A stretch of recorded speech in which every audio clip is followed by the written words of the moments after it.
Hello, it's Michael Aspel's Night Tonight. After This Is Your Life, he's back again now with Des O'Connor tonight.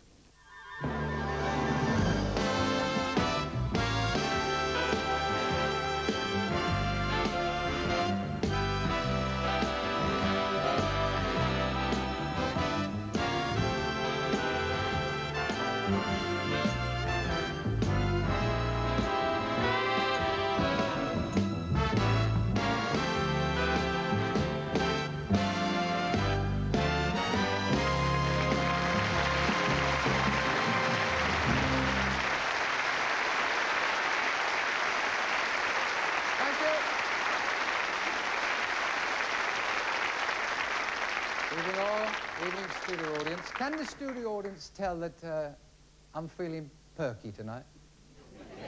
Does it show? Because I came out last week and I had to tell the audience that I'd got a cold. Yeah, but it was wonderful. You people out there in TV land, such a caring lot. So many wrote in telling me to wrap up. Many of you suggested cold cures. To those who wrote in and said, balsam, I'd like to say, fisherman's friend. I got some letters, actually. And I don't normally do this, because it's not something I think one should do, but I got some fan letters. I got fans. As a matter of fact, one of them was in here tonight. The other one's got the pictures. Listen to this. Dear Des, I was watching your show. I can't read this without the bins. You don't mind if I put these on, do you? I'm just trying. I haven't done this. It's the funny age, isn't it? This may not mean much to you lot in here, but it's driving a lot of goldfish potty at home. Last week, I was watching your show, as always, with my 89-year-old granddad. You started to sing, and he turned over. And as he hasn't moved since, you think I should send for the doctor? I mentioned last week that I'd never done a commercial. I always wanted to do a commercial. Such is the power of television, that within one day of this program being transmitted, I got it. And I got the one I've always fancied doing. I think a lot of men would like to do it. You know where the fella gets through all the obstacles to deliver the chocolates? Des did it Wednesday. I'm the new chocolate man. It's not as easy as it may look. It's not as easy. I had to jump out of a helicopter, ski down a mountain, cross a raging river, run through a minefield, climb up a 10-story building, through a window, and just as I was putting the chocolates by the bedside, a little old man sat up in bed and said, "She's moved." I said, "Balsam." Anyway, we've got a real box of goodies for you tonight. A master of surprise and disguise is with us. Don't worry, it's not you. Michael Aspel is here. And we're guaranteed some madness and laughs as one of the true comic geniuses. Spike Milligan's coming in tonight. God knows what will happen. A double helping of pop, because a lot of kids in here tonight, I see. Fine Young Cannibals are here. There's a good group for you. A lot of hits. And a lady who's selling more records than any other female recording star in the world, Kylie Minogue, is here tonight.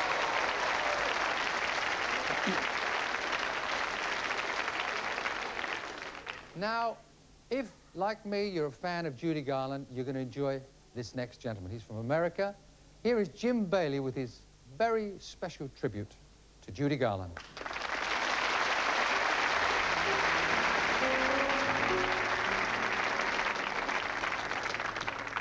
How can I ignore the boy next door? I love him more than I can say. Doesn't try to please me, doesn't even tease me, and he never sees me glance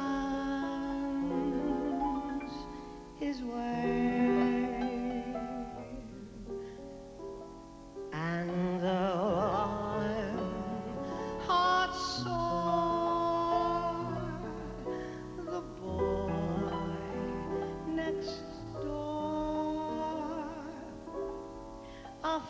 affection for me won't display.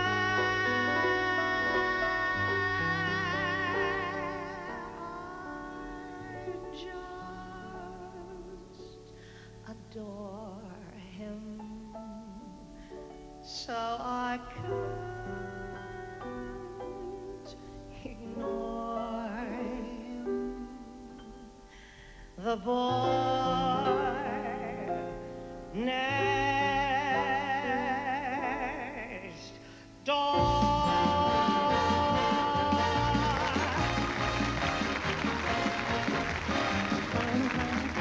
The jolly. Ding, ding, ding went the bell. Zing, zing, zing went my heartstrings. From the moment I saw him, I fell.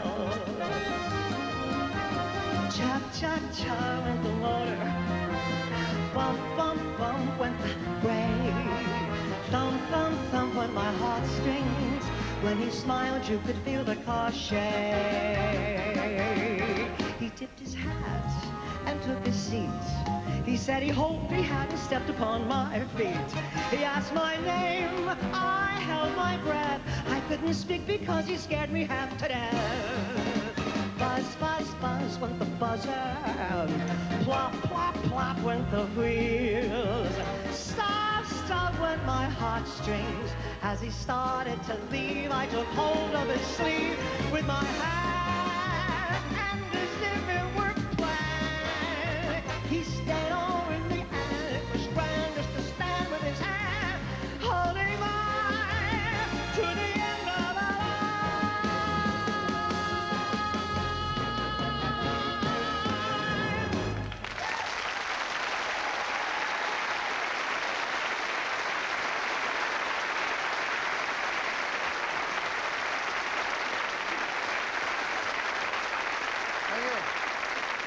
That's Jim Bailey, and he was singing live. Like I said earlier, I'm feeling live tonight. I don't know, some nights you feel very relaxed. I think what's very good is golf. It's good for me. I was talking about golf before we started the show. I played golf with, in one of these pro celebrity things with, there was myself, Jimmy Tarbuck, Eric Sykes, and a Japanese fella called Aoki. And he'd never heard of us. He'd never heard of us. And he put the ball down, and he hit a great tee shot, a wonderful tee shot. And he turned to Eric Sykes, who was a bit deaf, and he didn't know he was a bit deaf. He said, "Oh, what do you think? What do you think of my tee shot?" And Eric said, "Very nice, but the sleeves are too short."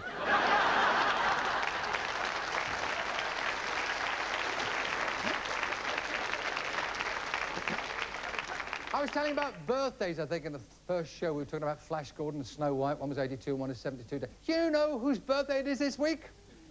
No.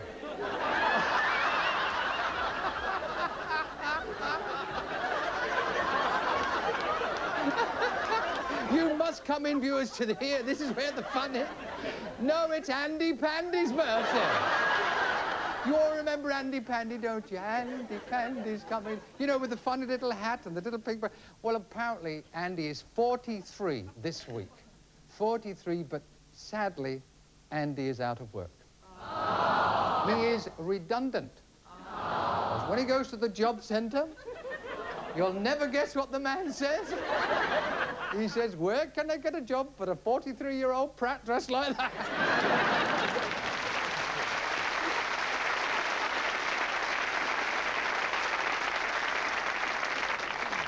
Guess whose birthday it is today? It's Luby Lou. She's... 22. Oh, get the van ready. We're all going to get in it. Now, we've got a good group for you now. Fine Young Cannibals. There were 5 of them. There's 4 now. They stopped for a snack at lunchtime. 4 of them. Will you please welcome, hear the new record, "I'm Not the Man I Used to Be," Fine Young Cannibals.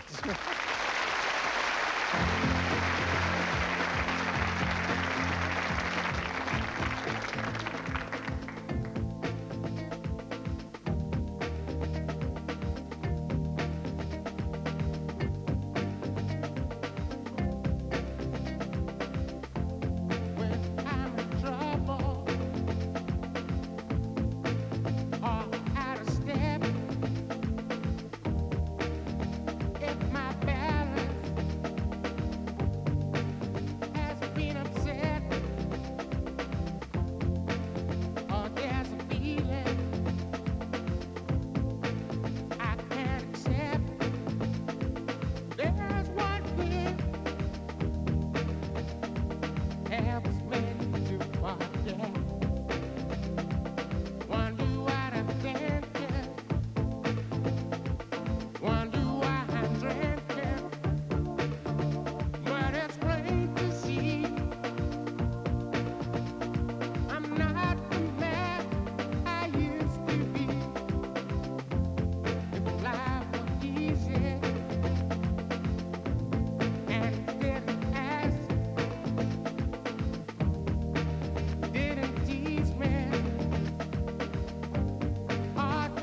Michael Aspel.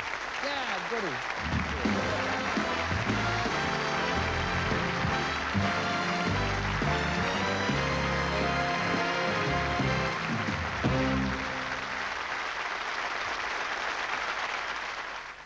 W.H. Smith have got Christmas presents for people who love fairy tales or rock music, people who are mad about games or mad about sport, videos for old romantics, or those who prefer a little horror, people who love nature, or exploring new territories, trying new recipes, or writing to new friends, and stacks of magazines with lots more ideas for Christmas. There's more to discover at W.H. Smith. So, how's it going then, boys? I can't get a picture out your telly, missus. I'm not surprised. That's the microwave. Right. Tell you what, maybe a nice cup of PG Tips could do something for your brightness. Lovely. There's no better tea than PG. Here, Stan. I got a picture. You never. Looks like a spaghetti western. Oh, don't talk bolognese. There's no other tea to beat PG. It's the taste. Hey, this is a kitchen floor, not a racetrack. Mind you, I need a racing start if I'm to get it clean by 10. Flash liquid.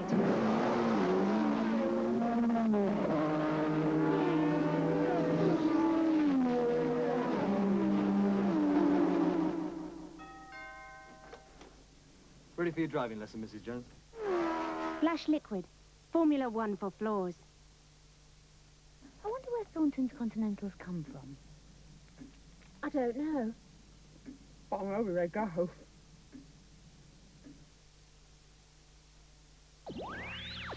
Earthlings, the planet Zarg is dying. We cannot survive without the drink you call quash. Any drink can quench a thirst, but only one can quash it. Help us, if only for the sake of our children.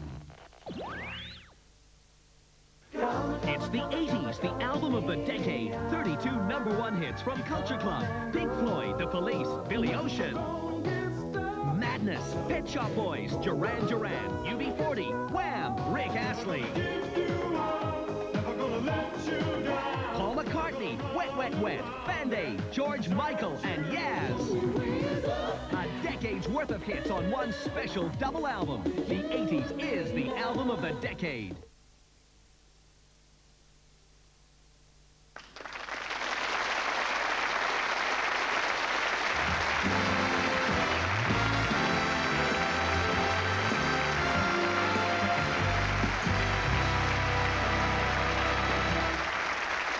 Our next guest is charming, he's witty, he's amusing. He's won the Television Personality of the Year for the last 2 years. And yet every time he turns up at a party, people get edgy and nervous. Because it's Michael Aspel.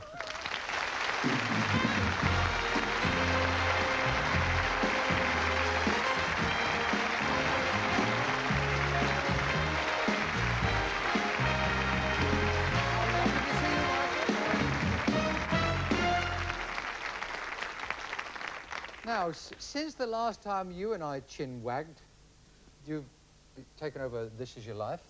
And I've got to ask you, because, in fact, I wandered through the crowd, which is my want, and asked for questions. They want to know, first of all, has anyone so far refused or run away? No one's actually refused. There was one occasion I thought we might actually kill somebody, because the producer said to me, the next one is a bit of a problem, because he's 87 years old, he has a heart condition, he's never heard of the program, and he doesn't like surprises. Oops. So I said, do we follow him down with the camera as he hits the floor? Luckily, that was one of the jolliest ones. Well, you see, that kind of program where a lot of it's off the cuff, there's got to be hairy moments, and the outfits themselves, though, must give you a source of amusement for you personally. Yeah. I quite like the glamorous ones, of course, being Captain of Concorde. I've done that once, and one of the Red Devils. I quite like that. Some of the others, sort of once a career, is enough, I think. We've got a little clip here, I don't even know, of some of your disguises, and we're going to run them, because I think you actually enjoy this as much as anything else in the program. It seems to be a great source of fun. It's coming up now, and it's Michael... Oh, this is fun. Here, Rani, the elephant, and she, and all these other marvellous circus acts are here to help me surprise a remarkable man whose life has been one long adventure.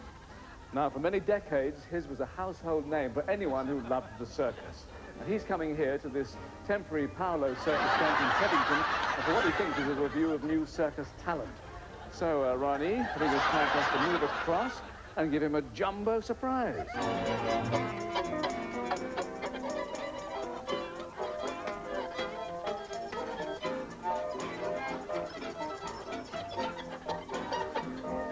Hello, this is your life, and I'm scraping a living with about the most expensive band of buskers ever to hit the streets of Covent Garden. This is your life, and deep inside this city costume is me, Michael Aspel. This is your life. Greetings, honorable viewers. We hurry now to give supplies of lifetime to someone who's full of surprises. We hurry to London's Charing Cross Road to catch man who has magical presence on television screen.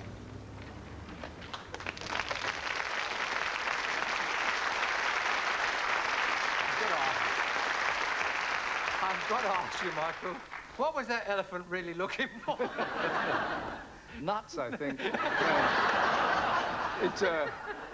It was a female elephant, you realise that? Oh, yes, nothing strange about that.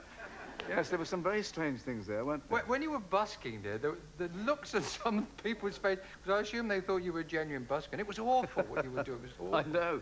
Yeah, and I can play the violin. It was very strange. And when we trapped Paul Daniels, the Chinese thing, that costume was very heavy, and the makeup was, there was quite a lot of it, oddly enough. They put bags under the eyes. It took a long time to put them in. And we went down to this tiny theatre, and we hid behind the curtain. They said, he's coming. He'll be 1 minute, 40 seconds from now. So we hid behind there in total darkness, giggling away. And it took 18 minutes before he arrived. And when they opened the curtains, I was about that tall. With cramp, no doubt. Yeah. I tell you what, I'm glad I didn't have to do the one where Eamon approached Lord Mountbatten. This is what I'm frightened of, is not being refused, but when they don't know what it's all about. And Eamon said to him, this is your life. And Mountbatten said, what do you mean? Not a regular viewer. Not really. Obviously not. Was that difficult, walking along in that sooty thing? Because it must have been hot and sticky and things. Yeah, I could only see out of one nostril there. And I got claustrophobia inside. I said, you must slit the seam of this, because I can't claw the zip if I need to get out of here. So they did that, and I was safe then. All in the cause of duty, of course. Yes, quite. Actor, newscaster. I'm not quite sure where I should take you to first, because you did both. What should you do first, Michael? I was a radio actor originally. I thought I'd be an actor, and I started doing that. And then got waylaid. I think I wore the communal dinner jacket back at Lime Grove in the 50s. And then Richard Baker went on holiday one Christmas, and they said, do you want to read the news while he goes away for the weekend? And 8 years later, I was still doing it. A great place to work, Alexandra Palace. You know, it was fun. I must tell you something that happened last week, though, or a few weeks ago, to do with the life, because this was one of the funniest experiences I've had. We'd done the pre-filming, like you just showed, and this was in the north of England, and we had to then be hidden away. So the producer and I, they booked a room at a hotel nearby for us to escape to. And three of us, the producer and the makeup girl and I, reported to this hotel. And the girl didn't bat an eyelid. Just three people, no luggage, just two men in suits and a girl with a tray of makeup. And she just handed the key and said, do you want to call in the morning? And the producer said, no, we're only here for an hour. Making it worse. I don't know how we got away with that one. I'm just interested in this. I read in the paper that you're off to America. Oh, is that right? No, we don't always believe what we read in the papers, We certainly do not. No, the truth of the American thing is that we launched a book on my, if you'll pardon the phrase, chat show. And at the launch, someone said, what else are you doing? And I said, well, someone's suggested going to America and Australia, a three-point chat show. Just three separate programs, one in Australia, one in America, one in England. But we haven't discussed anything about it, really. And they said, that suddenly became £1 million in America. I mean, it's madness. I wonder if the public really believe it. I'm afraid they do. Yeah. It's better than saying Aspel dropped, I suppose. Yeah, I suppose. You've had a lot of involvement over the years with programs on television and kids in some way. The early part of your career with Crackerjack, which must have been a bit wild, Child's Play, Ask Aspel, and anything there with the children, because kids, we also told do not work with the kiddies because they can't. Child's Play, they were lovely, some of the kids. They were wonderful. The reason that was discontinued was because it took such a long time. They were filming every day of the year almost, because for every 15 seconds of magic, there were 2 days of filming to get it right. So it was rather, the manpower situation was a bit over the top, so that's why it stopped. But it was very nice. That, as I may have told you before, was an American show, originally. And all the kids were 45 years old, and there was a lot of big money in it. It was very noisy, but so we changed it to our way. And on Crackerjack, there was a time when Peter Glaze and I were doing... Was that hairy? I mean, all those kids, did they sort of, was it a bit like Panto in the afternoon? Yes, because, as you know, they're very honest audience. Are they ever? Now, we recorded one little sketch, and it went wrong. And I've told this before, but maybe 3 people don't know it. And Peter said to this little boy, we had to do it again, and he said to this cherub in the front row, he said, now, don't forget to laugh this time. He said, it wasn't bloody funny the first time. I know the feeling. I've got to ask you about Aspel and Co. Because some of the dolliest ladies have been sitting across, as we are now. Liz Taylor, that must have set your little ticker feeling good about it. Because you had a crush on her, didn't you? Yes. From a child. She's the only one I ever wrote a fan letter to. And she answered it, too. I mean, an answer came a year later, when I'd gone off her. But it was nice, and she was such fun because she said to me just before we went on, she said, I've got this microphone strapped between my legs. And she meant the power pack, not the microphone itself, of course. And if this goes, I don't know what's going to happen. And I introduced her, and she took 2 steps, and there was a clatter, and the filthiest laugh I've ever heard. So I knew we were going to be okay. She was great. Mrs. Thatcher, I mean, I think you're the only one, as far as I know, in our kind of program to interview Mrs. Thatcher. Yes. Was she as intimidating as we're told she can be? Were you nervous? Well, I'm always nervous. I mean, I think it's a very healthy thing to be nervous and slightly scared. At least that's what I am. But I've had the rare experience of seeing Mrs. Thatcher looking scared. And this was backstage. She was saying to her daughter, why did I agree to do this? But once out on the set, she was herself again and in charge. You know. Yes, as ever. Yeah. I would like to talk to you about people maybe you'd think twice about having on the show again. I think anyone that's ever done this kind of program could have a little list. Who would you put top of your doubtfuls? I don't know. I mean, I suspect that you might think it would be Oliver Reed. But don't say that in these very studios. It happened to me. Yeah, I know. Yes, I do know that. About a month later, he was on your show, wasn't he? Yes. What happened, Michael? I think he'd had a drink. Oh, no. No. People ask me that, and I'm bound to say that I think he had. But we had to acknowledge this because he was lying along the floor at the time. So it got a bit embarrassing saying, what's your latest film? You know. But it reminded me of a scene from Jaws. Do you remember that scene when they're underwater? This is when we panned the camera across and saw these faces and then his. That scene from Jaws where they're underwater and there's the porthole and that face suddenly appeared, you know. That's what it was. Oh, it was him. But he was as good as gold, really. Yes. Just not top of our return list at the moment. No. I remember looking in his eyes and there was no one there. What about Pamela Stevenson? Because she's a very talented lady, but sort of, I think she's changed a great deal from what I hear. Yes, she's gone quite respectable. Yes. She came on here and she brought a live snake on. And then there was a time I was doing a show live from the Royalty, and she brought me a pair of... She came straight off the plane from New York and brought me a pair of mantyhose and said, would I put them on? Well, I don't know what the heck mantyhose. I thought it would be gloves or something. And they were pantyhose for men, see? Well, 3 legs. Yeah, leg each side and an annex. Michael, it's been lovely talking to you. Lots of success with everything. I don't know how you do it all. Capital Radio and all the things you do. But he looks fit and well, and we're delighted to have him here. Michael Aspel, ladies and gentlemen. Thanks.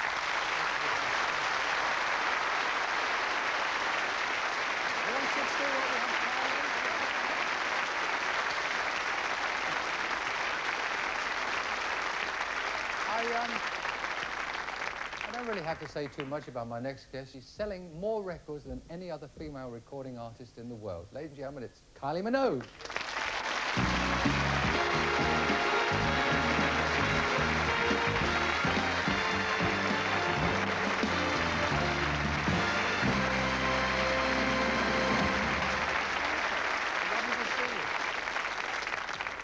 It's been a little while, a year since we were there, yes. Of course, you've just left the little neighbours. I've departed. You've departed. Finally. I mean, was that last week, Vic? Last Wednesday. Now that you're no longer a member of the cast, can you let any of us in? Because you're 18 months behind, or we're 18 months behind, aren't we, Yeah. with the storyline? I mean, come on. What do you want, juicy gossip? Yeah, I want to know. What can you tell us about? I'd love to be able to tell you, but I actually haven't seen the show much myself since I left. And I haven't really had a chance to catch up with many of the cast members, so I'm off home You soon wouldn't and I'll really. try and catch up. You wouldn't really tell us anyway. We're just Oh, trying to of course ruin the not. ratings for the Of course beat. not. Now, these records, I mean, I've read figures, as we were talking about earlier, in the papers.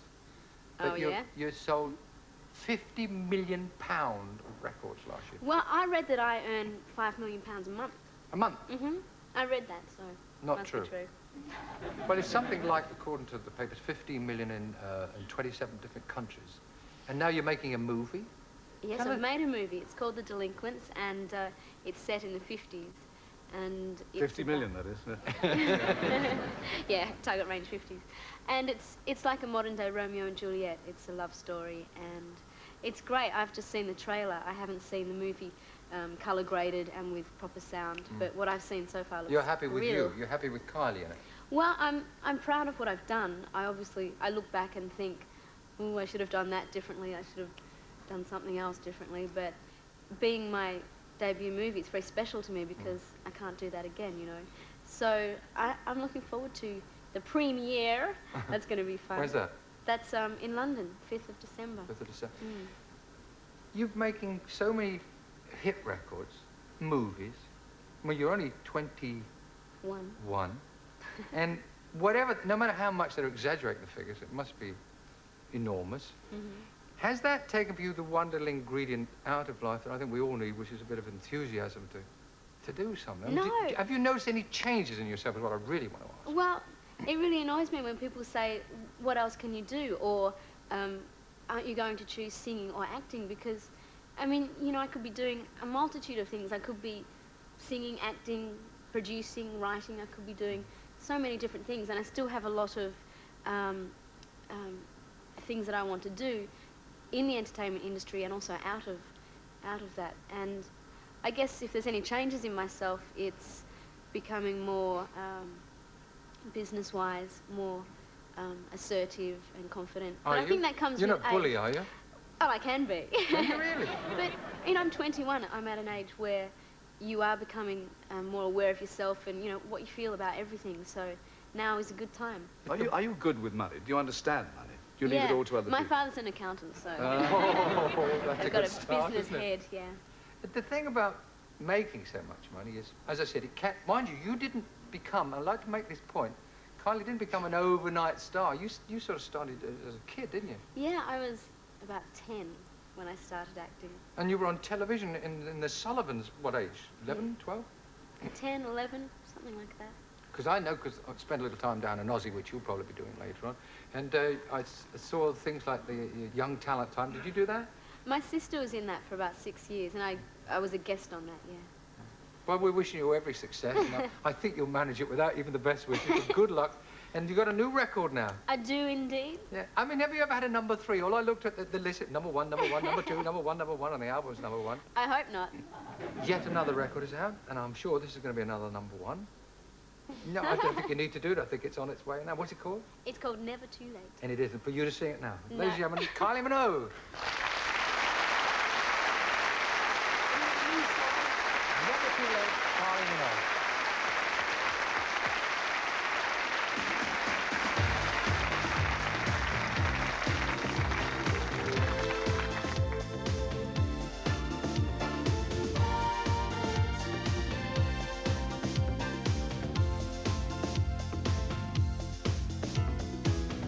Why can't you see that I'm still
back in a couple of minutes with Spike Milligan.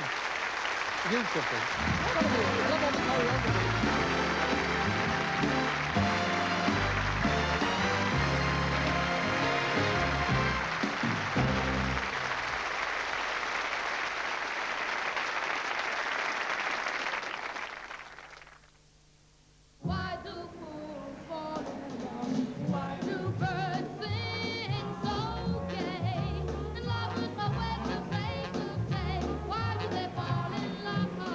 Mum, I've got to wash all these clothes. Now? Yeah, now.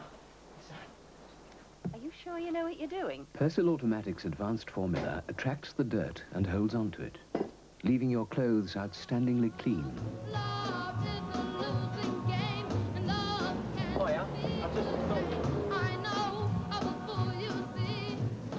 Persil Automatic. For dirt, it's the fatal attraction.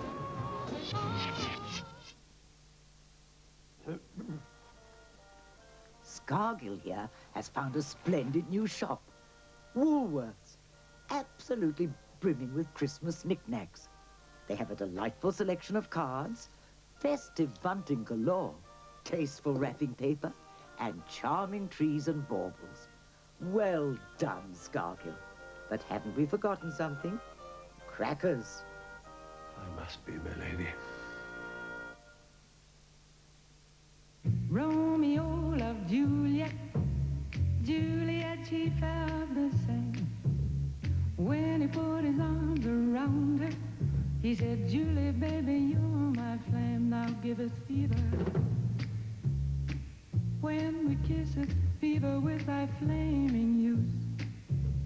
Fever, I'm a fire. It doesn't have to be the same old story every time you boil the kettle. Ovaltine Light, chocolatey, malty, and only 75 calories for today's Ovaltinis. Welcome to Sky Television. Sky One for the entire family. Action and comedy series. Sky Movies, a channel dedicated just to films. For sports fans, Eurosport. Sky News, 24 hours a day, plus access to the music channel MTV and family fun with the children's channel. 6 new channels for just $4.49 a week. And here's a special new offer. Call now for a 2-week free home trial. Call 0800-991-991 for written hire details. Your free home trial of more channels, more choice. Sky Television.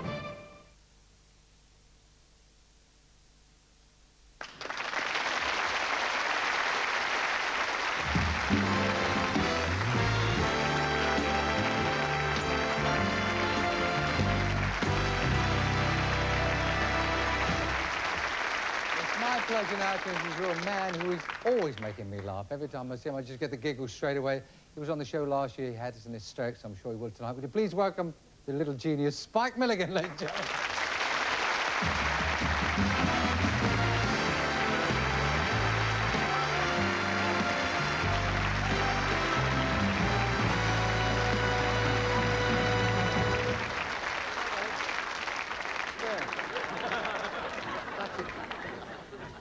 Right then, back to Sotheby's and the fakes.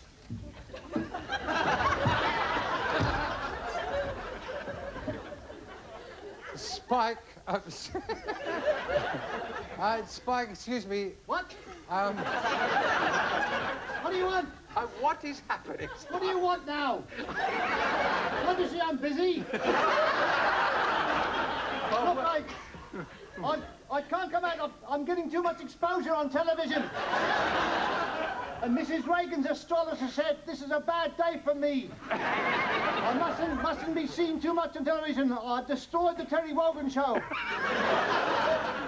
Oh, what are you doing in there? Whoa, whoa, whoa, whoa. Here, there's a Rottweiler in here. Whoa, whoa, here, put that leg down. Put that leg down. Spike? Here, what is it? What do you want? I'm just wondering if we can... Look, I can't be seen too. I'll put a bit out. I'll put a bit out. Are you worried about overexposure? Yes, I don't want to be out. It's indecent. I'm suffering from indecent exposure. What? I thought you were reshuffling your cabinet in there. Shut up! Could you? What? He's beginning to These look old like... jokes will get you nowhere. Look what they got me. It's beginning to look like an advert for MFI.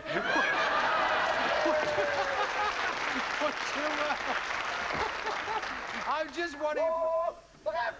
Spike. He does impressions. Pardon? It's a Jewish dog. I'm just... You double the wages and I'll come out. Well, Make it £2. I'll tell you what I'll do. If you don't come out soon, I'm going to sing. All right, Clark. I'll come out. Anything but that.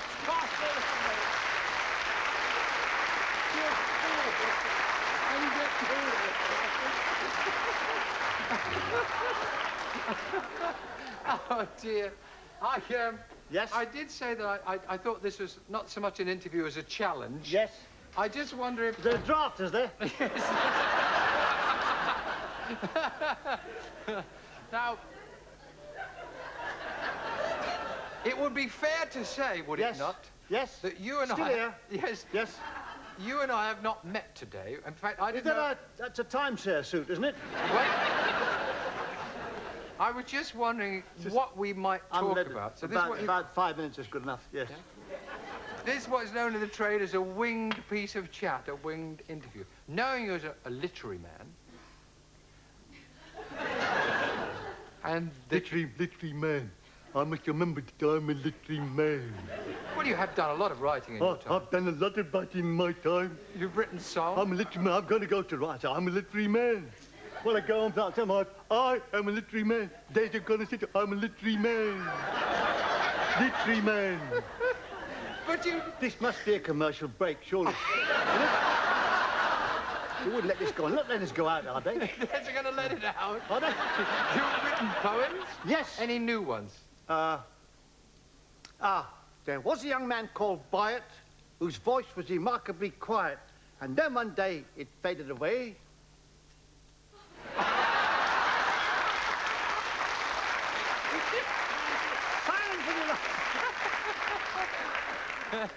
I was saying in the break, I said, Lord knows what he'll be up to, or what he'll be wearing, or what he'll be doing. The last time we were on this show... Yes? I'm sorry, do I move my hands a lot? Oh, yes, yes. I will sit on them. The last time you... Oh, the old trouble, the metrics. The old metric miles, yes? You didn't know we go on metric, did you? Why did I ask him on this show? What would you do if you were sitting here? What would you ask Spike Milligan? I'd say, you're worth more money. You're worth more money? Yes. Well, you're worth more money, Spike. Yes, I sold my house to a Japanese bloke. And I wired it up to go off on the anniversary of Pearl Harbor.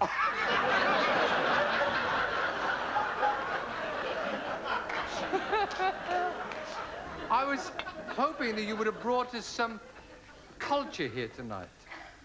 I was actually looking for you to bring culture. Well, I could do some can I do some blues? I'm colourblind, but can I sing you some blues? Singing? Or browns?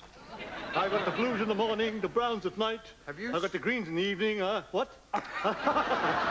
I'm doing all right here, Daddy. Okay, I'll sing you some blues, all right? You in there, Colin? Yes. Right.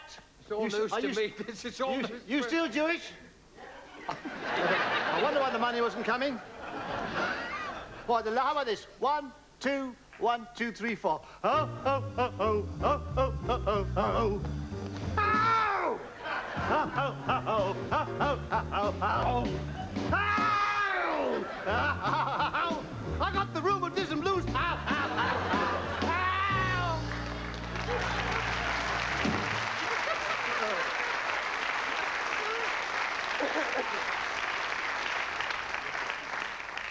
What do you want to talk about? Won't be long. What? What do you want to talk about, Spike? I mean... anything you like. You don't really think you're overexposed, do you? No, I could talk about, not many people know this, that this silence comes to you by courtesy of, what's he talking about? Shall I take you somewhere else? Well, I thought this was somewhere else. When I was in Rye this morning, this was somewhere else. I thought I might... See, I'm trying to get... Because the last time... You're trying to get away with it, aren't you? We're all trying to do that, Spike. What about a song? Do you sing? I've never actually... No, but I could accompany you on a song. I didn't mean you and I singing a song. But we could do that. You want me to sing a song? No, Yesterday, Someone came and took the stove away. They're coming back again today, but that's what they took. You really do make it up as you go along, don't you? Purple. People who turn purple. You wrote some songs and some jokes and some poetry, and I was hoping to drag them from you. Let me see, what, have I had any jokes? No, I know the story about the mate of mine, Bennett, who went to London. He was driving to London, and a big lorry was behind him, and the bloke came out and says, "Yeah, you know the way I want to get Bond Street." So he said, "Well, look," he said, "I'm going that way, just follow me." So, but when he got to traffic in London, it was very heavy, like this, and he thought, I might lose him. So, Red thought, I better rush out at the traffic lights and tell him that we had to get there. So he rushed out, knocked on the window, and he says, "You got a piece of paper, quickly, write this down." So just write. So he wrote, he said, "Third traffic light to the right, third traffic light to the right, yes. Then straight on to the next traffic lights, turn right into Gloucester Road, then left again into Southwark Street, and you'll find New Monty right across the top." He ran back, got in the car, he suddenly realised it wasn't the same lorry. Yes, sir.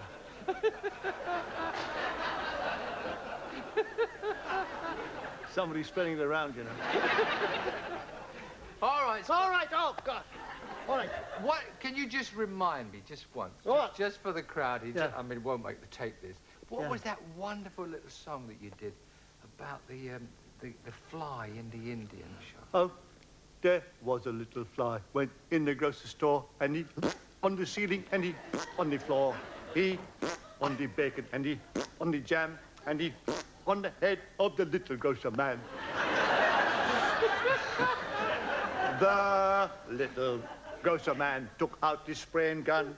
He said, "I get that fly before the day I'm born." But before he could count up from 1 to 10, the little fly went on the grocer man again.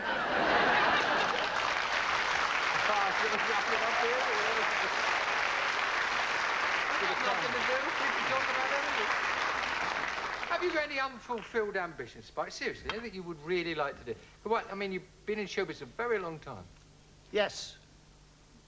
How many years? Oh, 40 years. Any regrets? I haven't got a Zimmer. What happened on the Wogan show? Just tell me between the both of you, what happened? Everything.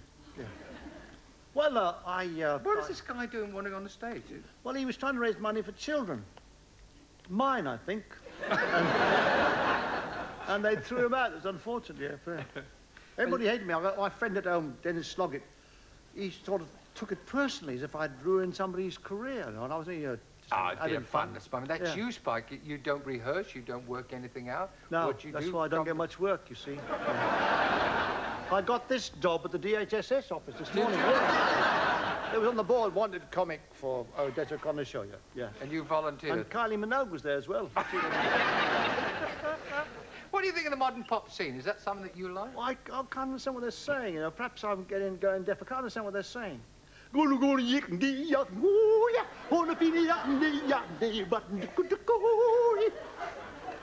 that...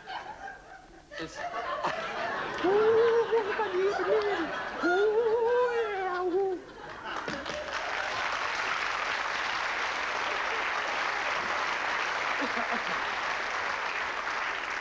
Well, I've enjoyed your company, Spike. I haven't got a company.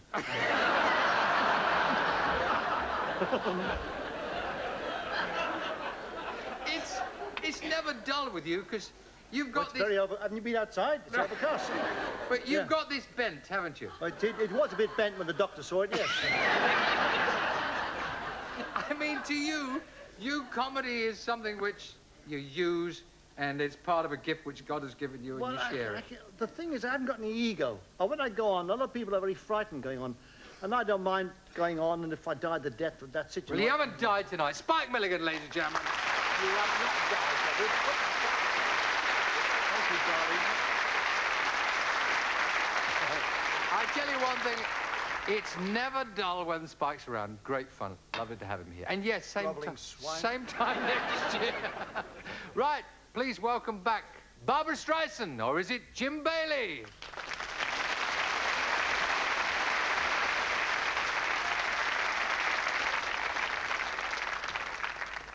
Before the parade passes by,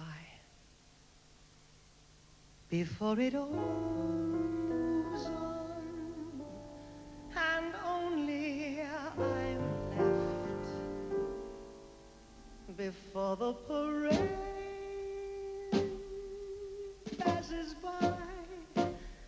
wanna get in step while there's still time left. I'm ready to move out in front.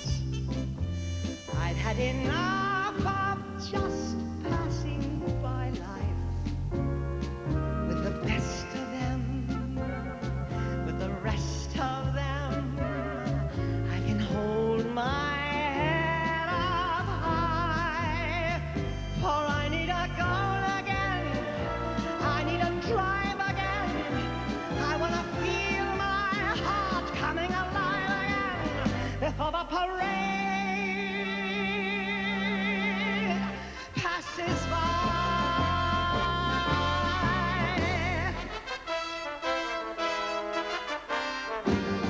Before the parade passes by, I want to get some life back into my life.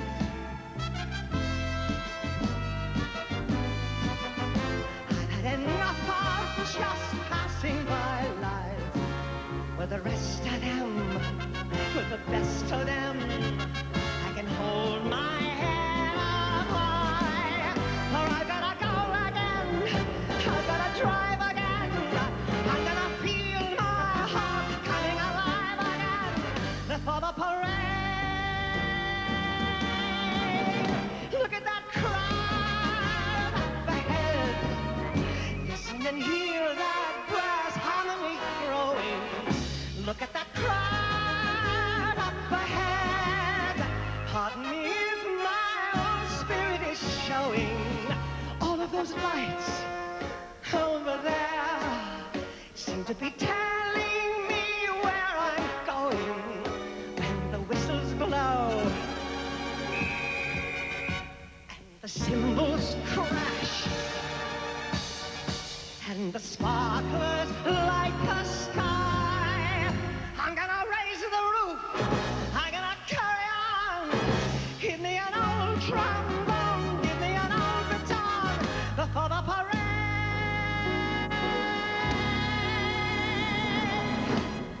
passes by.